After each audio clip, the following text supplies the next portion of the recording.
The Miceli Group presents seminars and workshops, advanced presentation skills for financial professionals, with Frank Miceli, financial industry expert and author of the best-selling book, Seminars, The Emotional Dynamic. Episode 13, Action. Hi, and welcome back to episode 13, Action. You know, the great goal of any workshop is to get people to do something. If they don't do something or change behavior in some way after your workshop, it's been kind of a waste of time. So let's talk about how you get people to be comfortable taking action, because as we said earlier, the public doesn't like to do stuff. People don't want to take action. There's a lot of inertia. So let's talk about action. A nice quote here: the great aim of education is not knowledge, but action. You're going to teach them stuff during that seminar or workshop, but the purpose is not to make them incredible investors. The purpose is to get them to do something with their lives, to get them to take control of their financial future. So here are your goals. You're doing this workshop to get them moving, making decisions, changing behaviors, improving their lives in a significant way, protecting their families, and securing their future. That's the purpose of the entire world of workshops and events.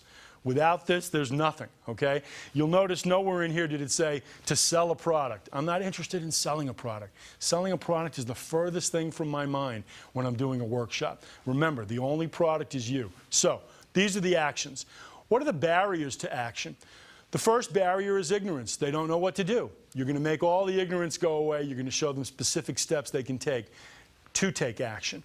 Inertia. What is inertia? The law of inertia says a body at rest tends to remain at rest unless acted upon by an external force. Well, guess what? You're the external force that's going to act upon them to get them to move. But people, if left alone, will do nothing. That's a simple piece of human nature.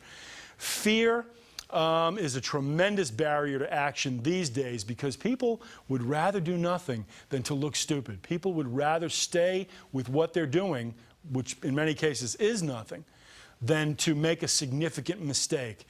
The fear of making mistakes is overwhelming right now in the world of money and investing.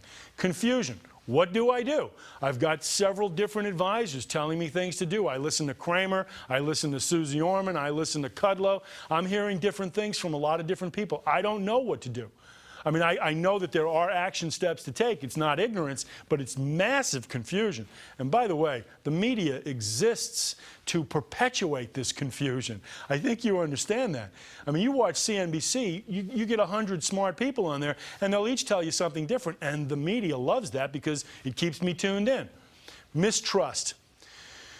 Mistrust is a real problem we have in our industry right now. I'm not going to hit this one too hard. I think you understand it to some degree. But Wall Street, the entire Wall Street model, has become toxic over the last few years, and it doesn't look like it's ending anytime soon. I mean, you keep talking about banker bonuses and, you know, the bottom line is we are sort of in the doghouse when it comes to trust at this point. Now, it's going to get better. It will get better. I've been through several cycles like this in my career, and I can promise you it will come back. But right now is sort of a low point. I understand that. Bernie Madoff kind of messed it up for all of us. And so there is an element in the mind of the public that, hey, this person giving me advice, can I really trust them? Are you going to be another Bernie Madoff? Which, by the way, is an interesting question to deal with right up front in the workshop. I say to people, listen, you might be concerned. How do you know that I'm not another Bernie Madoff? Let me tell you how. And then we get into some part of that during the commercial. Your call to action, in speaker world, we call this a call to action. What do you want them to do? Keep it very simple. Give them 3 steps max, no more than 3, okay? People can't absorb more than 3 things. You tell them 9 things to do, they lost you at 3 and they don't remember the others. Use action language and no strings attached. Now hold on to this just for 1 second, because a lot of advisors have a problem with this. They'll tell me, Frank, I don't want to give the audience something they can do without my help, because then they're not going to use me. Okay. Let's put this one to bed right now. When you give someone a piece of advice or a recommendation or a specific action step, and you tie the advice to you. In other words, well, you can only do this if you work with me. You got to come see me. You got to buy my book. Okay, no, can't really tell you because it's all, you know, you got to do it through me. I think that's just sleazy. I really do. I think that is just so salesy that it really bothers me to do that. And the opposite is when you tell people to do something and you give them the power to do it on their own, I think it displays tremendous self-confidence on your part. Listen, you don't need me. You can absolutely do this today. You don't need my help. If this is what you need, you're ready to go now. I've given you that power. Holy cow. That just says a whole different thing about the person giving the presentation, in my opinion. Give it a try and see what happens, but just don't tie your action steps to working with you only, because you know what?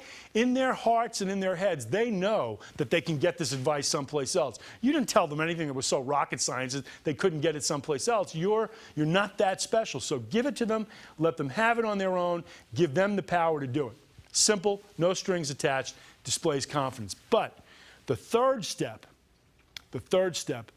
is to come see me.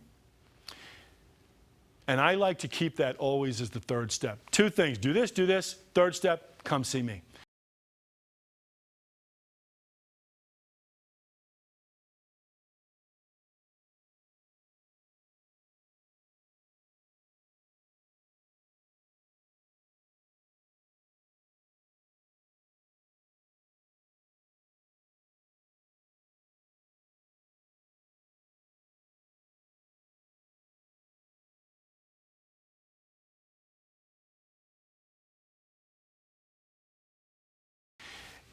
By giving them the first two, you've earned the right for the third step. Okay, I don't want to get too much into the psychology of threes, but that's the way it works. Give them two, you're the third step. Then this is going to take you into your appointment close, your commercial. We'll talk about all of this, all right? I just want to give you the model for action. Action, the call to action. Do this, third step, come see me. First two, no strings, very simple, okay? Action is not complicated. People will be ready to do something at the end of your seminar. They will want to do something. They feel empowered. If you hit the 9 emotions that we've been talking about, they're going to be eager to make some changes. Keep it simple, give them something easy to understand, and make the third step your world. And I'll show you how to do that in the next episode.